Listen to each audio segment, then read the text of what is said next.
Hello, good morning दोस्तों, नमस्कार। आज मैं आप सबके सामने लाया हूँ इतिहास के बहुत बेहतरीन इम्पोर्टेंट क्वेश्चन जो हैं वैदिक काल से।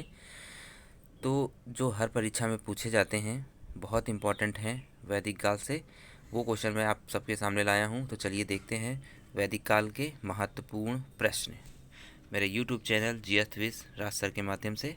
मैं हूँ राजकुमार। चलिए देखते हैं वैदिक काल।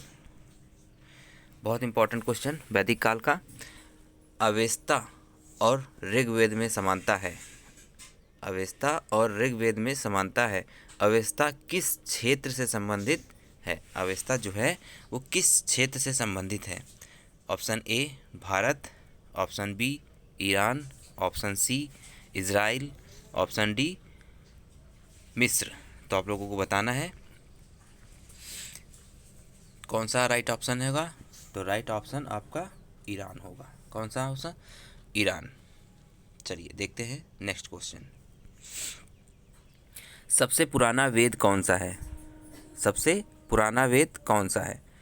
यजुर्वेद, ऋग्वेद या सामवेद या अथर्ववेद?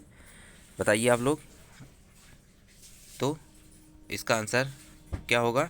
इसका आंसर है ऋग्वेद। इसका आंसर है ऋग्वेद। चलिए अगला क्वेश्चन देखते हैं। किस वैदिक ग्रंथ में वर्ण शब्द का सर्वप्रथम उल्लेख किया गया है? पूछ रहा है किस वैदिक ग्रंथ में वर्ण शब्द का सर्वप्रथम उल्लेख किया गया है। तो ऑप्शन ए में है Rigveda, option B Atharvaveda, option C Samaveda, option D Yajurveda. तो बताइए कौन सा ऑप्शन सही होगा, कौन सा उत्तर सही होगा। चलिए मैं बताता हूँ कि वर्ण शब्द का सर्वप्रथम प्रयोग ऋग्वेद में किया गया है। किसमें? ऋग्वेद में। चलिए अगला क्वेश्चन देखते हैं।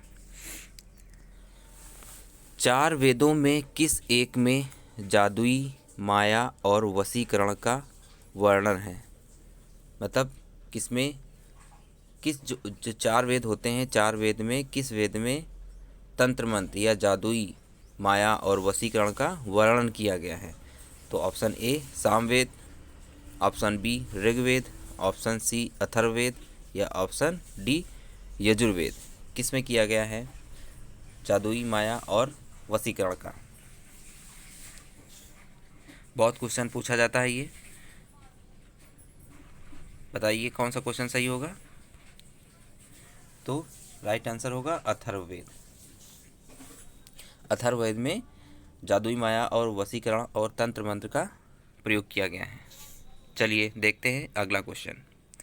ऋग्वेद का कौन सा मंडल पूर्णतः स्वयं सोम देवता को समर्पित है? ऋग्वेद का कौन सा मंडल पूर्णतः सोम को समर्पित है या सोम देवता को समर्पित है? पूछा जाता है, बहुत क्वेश्चन आता है। ऑप्शन ए सातवां मंडल, ऑप्शन बी आठवां मंडल, ऑप्शन सी नवां मंडल, ऑप्शन डी 10वां मंडल। पूछ लेता है कौन से मंडल में सोम देवता का वर्णन किया गया है। तो बताइए कौन से मंडल में है। तो 9वें मंडल में है। राइट आंसर 9वां मंडल सोम देवता को समर्पित है। चलिए देखते हैं अगला क्वेश्चन। यज्ञ संबंधी विधि विधानों का पता चलता है किसमें? किस वेद में यज्ञ संबंधी विधि विधानों का पता चलता है? बताइए। Option A Rigveda, option B Yajurveda, option C Samaveda, option D Atharvaveda. किस वेद में है? बताइए।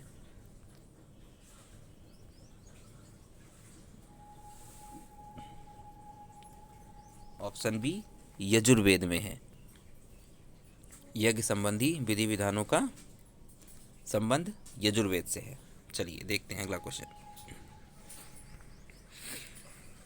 उपनिषदों का मुख्य विषय क्या है? जो उपनिषद होते थे, ऋग्वेद के उपनिषद होते थे, उसमें से जो उपनिषदों का मुख्य विषय क्या है? ऑप्शन ए सामाजिक व्यवस्था, ऑप्शन बी दर्शन, ऑप्शन सी विधि, ऑप्शन डी राज्य। ये क्वेश्चन कई बार पूछा गया है कई पेपरों में। चलिए देखते हैं इसका राइट आंसर क्या होगा कि उपनिषदों का मुख्य विषय क्या है। उपनिषदों का मुख्य विषय जो है आपका दर्शन है। राइट आंसर दर्शन है। ठीक है, चलिए अगला क्वेश्चन देखते हैं। आध्यात्मिक ज्ञान के विषय में नचिकेता और यम का संवाद किस उपनिषदों में प्राप्त होता है। क्वेश्चन फिर से समझ लीजिए, बहुत इंपॉर्टेंट क्वेश्चन है। आध्यात्मिक ज्ञान के विषय में नचिकेता और यम का संवाद किस उपनिषदों में होता है। Option A Brihadaranyaka Upanishad, option B Chandogya Upanishad, option C Kathopanishad, option D Kenopanishad. बताइए किस उपनिषद में नचिकेता और यम का संवाद है। तो ऑप्शन सी कठोपनिषद में है। ऑप्शन सी कठोपनिषद में नचिकेता और यम का संवाद है। चलिए देखते हैं अगला क्वेश्चन। उपनिषद काल के राजा अश्वपति शासक थे। उपनिषद काल के राजा अश्वपति शासक थे कहाँ के? काशी के, कैकेयी के, या पांचाल के, या विदेह के। तो बताइए कहाँ के शासक थे उपनिषद काल के राजा अश्वपति।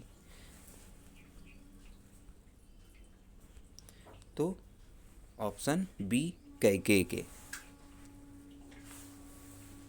ऑप्शन बी कैकेयी के। वैदिक काल में निष्क किस अंग का भूषण था। वैदिक काल में निष्क किस अंग का भूषण था, आभूषण था मतलब। ऑप्शन ए कान का, ऑप्शन बी गले का, ऑप्शन सी बाँह का, ऑप्शन डी कलाई का। तो निष्क जो शब्द लिया गया वो गले के आभूषण से लिया गया, मतलब वो गले का आभूषण था। ठीक है, गला राइट आंसर। चलिए अगला क्वेश्चन देखते हैं। किस अभिलेख में ईरान से भारत में आर्यों के आगमन की सूचना देता है। मतलब कौन सा अभिलेख है जिससे आर्य लोग ईरान से भारत में आए थे। तो option A Mansehra, option B Shahbazgarhi, option C Bogazkoy, option C Junagadh. बताइए कौन सा अभिलेख है जो आर्यों के ईरान से भारत में आने की सूचना देता है। मोस्ट इम्पॉर्टेंट क्वेश्चन है जो 1400 ईसा पूर्व का है ये अभिलेख। कौन सा? बोगजकोई। कौन सा? बोगजकोई अभिलेख, जो बहुत इंपॉर्टेंट है, पूछा जाता है। अगला क्वेश्चन। गोत्र शब्द का सर्वप्रथम उल्लेख किसमें हुआ था। गोत्र शब्द का सर्वप्रथम उल्लेख किसमें हुआ था। Option A Samaveda, option B Atharvaveda, option C Yajurveda, या ऑप्शन डी ऋग्वेद। तो गोत्र शब्द का सर्वप्रथम उल्लेख जो हुआ था वो हुआ था ऋग्वेद में। Option D Rigveda. अगले क्वेश्चन। प्रसिद्ध 10 राजाओं का युद्ध किस नदी के तट पर लड़ा गया था। पूछ लेते हैं 10 राजाओं का युद्ध किस नदी के तट पर लड़ा गया है। तो बताइए कौन सा ऑप्शन सही होगा। ऑप्शन ए गंगा नदी, ऑप्शन बी कावेरी नदी, ऑप्शन सी ब्रह्मपुत्र नदी, ऑप्शन डी परसुणी नदी।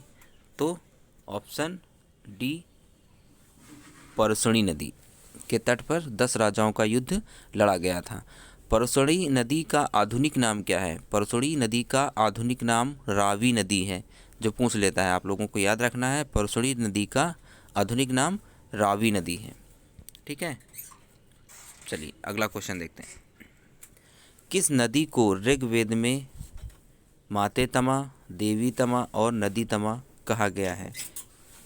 ऑप्शन ए सिंधु नदी, ऑप्शन बी सरस्वती नदी, ऑप्शन सी बिपाशा नदी, ऑप्शन डी यमुना नदी। बताइए। तो नदीतमा, देवीतमा, सरस्वती नदी को कहा गया है। जो मोस्ट इम्पॉर्टेंट क्वेश्चन है सरस्वती नदी। ऑप्शन बी सरस्वती नदी। ठीक है, चलिए देखते हैं अगला क्वेश्चन। प्राचीन काल में आर्यों के जीविकोपार्जन का मुख्य साधन क्या था। जो प्राचीन काल था वहाँ पर आर्य क्या खाते थे? जीविकोपार्जन का मुख्य साधन क्या था, पूछ रहे हैं ये प्राचीन काल में। तो ऑप्शन ए कृषि, ऑप्शन बी शिकार, ऑप्शन डी व्यापार, ऑप्शन डी शिल्प कर्म। तो बताइए कौन सा ऑप्शन सही होगा। क्वेश्चन फिर से समझ लीजिए। प्राचीन काल में आर्यों के जीविकोपार्जन का मुख्य साधन क्या था? तो ऑप्शन ए कृषि, ऑप्शन ए कृषि करते थे आर्य लोग। चलिए देखते हैं अगला क्वेश्चन। किस वेद में सभा और सम्मति को प्रजापति की दो पुत्रियों कहा गया है? किस वेद में सभा और सम्मति को प्रजापति की दो पुत्रियां कहा गया है? Option A Samaveda, option B Yajurveda, option C Atharvaveda, option D Rigveda. बताइए कौन सा आंसर सही होगा।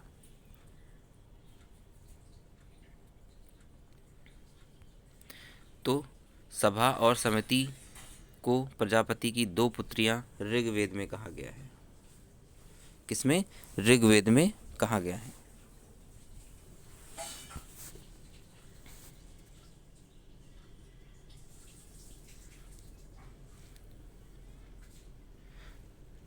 सॉरी, इस आंसर का राइट आंसर होगा, इस क्वेश्चन का राइट आंसर होगा अथर्ववेद। इस क्वेश्चन का राइट आंसर होगा अथर्ववेद। किस वेद में सभा और समिति को प्रजापति की दो पुत्रियां कहा गया है? तो इसका आंसर सी होगा, अथर्ववेद। Right answer C. चलिए देखते हैं अगला क्वेश्चन। ऋग्वेद में सर्वाधिक संख्या में मंत्र किससे संबंधित हैं? जो ऋग्वेद है, ऋग्वेद में किसके मंत्र सबसे ज़्यादा हैं? क्वेश्चन ये कह रहा है। तो चलिए देखते हैं। ऑप्शन ए इंद्र के, या ऑप्शन बी यम के, या ऑप्शन सी वरुण के, या ऑप्शन डी अग्नि के। किसके मंत्र सबसे ज़्यादा हैं ऋग्वेद में? तो आप लोगों को पता हो शायद। ऑप्शन ए इंद्र के सबसे ज़्यादा मंत्र ऋग्वेद में पाए गए हैं। चलिए अगला क्वेश्चन। गायत्री मंत्र किसकी रचना है? गायत्री मंत्र किसकी रचना है? Option A Rishi Vashishtha, option B Vishwamitra, option C Indra, या ऑप्शन डी परीक्षित। गायत्री मंत्र जो रचना थी वो ऋषि वशिष्ठ की थी, ऋषि वशिष्ठ की थी। और गायत्री मंत्र पूछ लेते हैं सबसे पहले कहाँ मिला, या गायत्री मंत्र का उल्लेख सर्वप्रथम कहाँ किया गया? तो गायत्री मंत्र का सर्वप्रथम उल्लेख ऋग्वेद में किया गया। तो आप लोगों को दो क्वेश्चन इससे याद रखने होंगे कि गायत्री मंत्र सबसे पहले कहाँ उल्लेख किया गया? तो ऋग्वेद में। और गायत्री मंत्र की रचना किसकी है? तो ऋषि वशिष्ठ की है।